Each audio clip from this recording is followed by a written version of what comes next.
The Acts of the Apostles, chapter 10, and verses 1 to 48. There was a certain man in Caesarea called Cornelius, a centurion of what was called the Italian regiment, a devout man and one who feared God with all his household, who gave alms generously to the people and prayed to God always.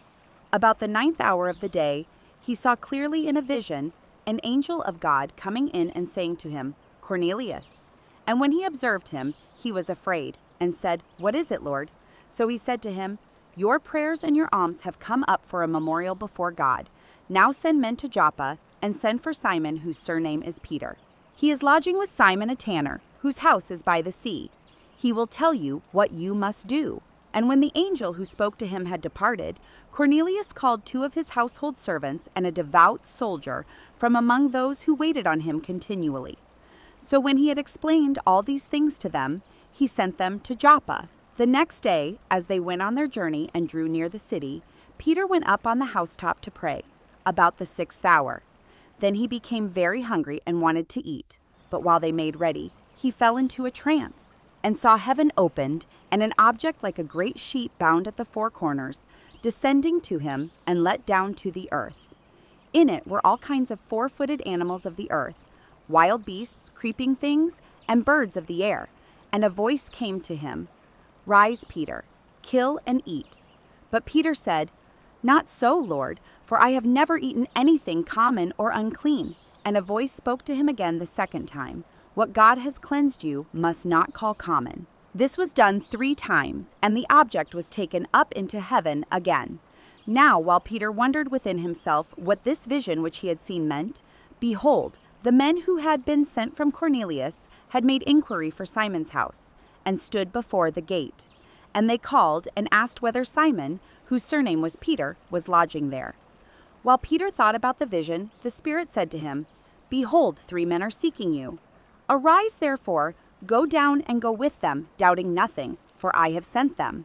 Then Peter went down to the men who had been sent to him from Cornelius, and said, "Yes, I am he whom you seek. For what reason have you come?" And they said, "Cornelius the centurion, a just man, one who fears God and has a good reputation among all the nation of the Jews, was divinely instructed by a holy angel to summon you to his house and to hear words from you." Then he invited them in and lodged them. On the next day Peter went away with them, and some brethren from Joppa accompanied him. And the following day they entered Caesarea. Now Cornelius was waiting for them, and had called together his relatives and close friends. As Peter was coming in, Cornelius met him, and fell down at his feet and worshipped him. But Peter lifted him up, saying, "Stand up, I myself am also a man." And as he talked with him, he went in and found many who had come together. Then he said to them, "You know how unlawful it is for a Jewish man to keep company with or go to one of another nation. But God has shown me that I should not call any man common or unclean. Therefore I came without objection as soon as I was sent for. I asked then, 'For what reason have you sent for me?' So Cornelius said, 4 days ago I was fasting until this hour, and at the 9th hour I prayed in my house, and behold, a man stood before me in bright clothing, and said, 'Cornelius, your prayer has been heard, and your alms are remembered in the sight of God. Send therefore to Joppa and call Simon here, whose surname is Peter. He is lodging in the house of Simon, a tanner, by the sea. When he comes, he will speak to you. So I sent to you immediately, and you have done well to come. Now therefore, we are all present before God, to hear all the things commanded you by God.' Then Peter opened his mouth and said, 'In truth, I perceive that God shows no partiality, but in every nation whoever fears him and works righteousness is accepted by him.'" 36.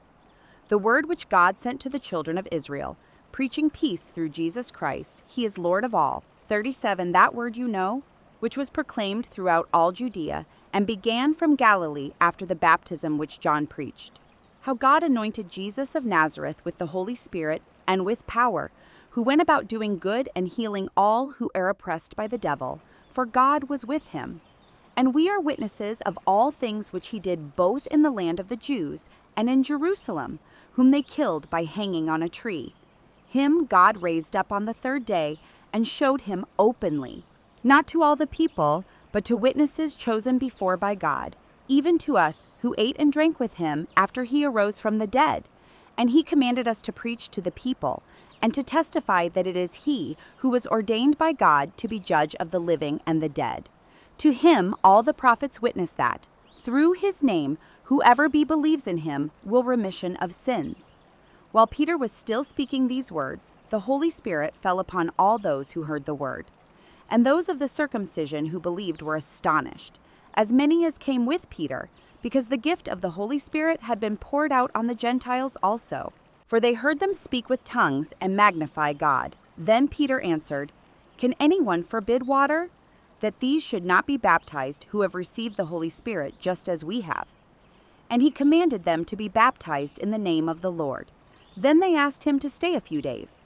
The Acts of the Apostles, chapter 10, and verses 1 to 48.